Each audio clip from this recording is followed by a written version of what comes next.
Viaggio per bisogno o per curiosità? Per curiosità. Da dove viene? Montebelluna. E dove esce? A Bassano, Manostica, quelle zone lì. Prendete la pedemontana per curiosità o per necessità? Per curiosità. Curiosità.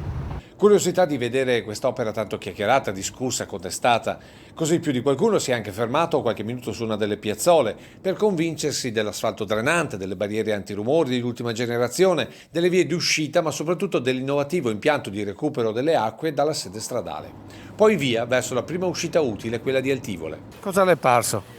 Beh, la strada è molto comoda, sicuramente libera, non c'è traffico in questo momento, mi pare una bella soluzione, comunque ci voleva. Avevamo accompagnato la figlia a Vicenza. Allora, com'è andata questa autostrada? Benissimo, Benissimo. Stupenda, meravigliosa.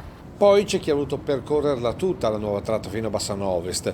Qui il traffico è un po' più sostenuto perché molti escono dopo aver percorso il tratto da Malo, già aperto peraltro da tempo. Sì, io faccio sempre questa ultimamente perché la comodità e il tempo risparmiato alla fine. Però anche per chi entra da qui verso Montebelluna è soprattutto la curiosità il motivo del viaggio. Devo andare verso San Zenone o Nedi Fonte, so che c'è l'uscita a Loria, per cui niente, sia per curiosità ma anche per velocizzare, così cronometro, vedo quanto tempo ci metto. Un'arteria che decisamente avvicina luoghi e persone e la prova sta nell'orario in rapporto alle uscite. Partendo da Bassano Ovest alle 13.24, raggiungendo i 110 km/h, velocità massima attualmente consentita, in 3 minuti si passa davanti a Bassano Est e un minuto dopo al casello di Loria Mussolente. Alle 13.30, quindi 6 minuti dopo la partenza, si arriva a Riese Pio X, mentre 4 minuti dopo si arriva ad Altivole.